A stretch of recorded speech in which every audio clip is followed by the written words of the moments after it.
দুনিয়ার কিছু মুসলিম জনপ্রিয় কাপেলের নাম, এ শুধু নামই নয়, অনেক মানুষের ভালোবাসা আর লাখো মানুষের মন জিতে নিয়েছে।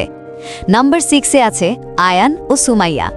যখন এই দুই নাম একসাথে আসে তখন মনে হয় দুনিয়ার সব সুখ শান্তি এদের মধ্যে দেখা যায়। এরপর নাম্বার 5-এ আছে ইমরান ও মারিয়া। এই দুই নাম যখন একসঙ্গে আসে তখন মনে হয় তাদের ভালোবাসা মহাসাগরের মতো, যার তলদেশ এখনও অজানা। এরপর নাম্বার 4-এ আছে হাসান ও মরিয়ম।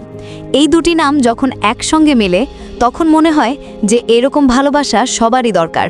এরপর নাম্বার 3-তে আছে আরহাম ও রাহানা। এই দুই নাম যখন একসঙ্গে আসে তখন মনে হয় আল্লাহর কুদরতে এদের মিল ও তারা সবসময় হাসি খুশি থাকে। এরপর নাম্বার 2-তে আছে জায়ান ও মাহিরা। তাদের সম্পর্কটা এমন যে প্রতিটি মুহূর্ত দোয়ার মতন পবিত্র, আর তারা একে অপরকে অনেক ভালোবাসে। আর শেষের নামটা দেখার আগে যদি সত্যিই তুমি তোমার নামকে ভালোবাসো তাহলে ভিডিওটিতে লাইক দিয়ে চ্যানেলটিকে সাবস্ক্রাইব করবেন, আর কমেন্টে অবশ্যই তোমার মিষ্টি নামটি লিখতে ভুলবেন না।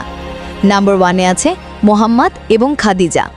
এই দুই নাম যখন একসাথে আসে তখন মনে হয় যেন ভালোবাসা আল্লাহর দরবারে গিয়ে নিজের ভাগ্য লিখে নিয়ে এসেছে।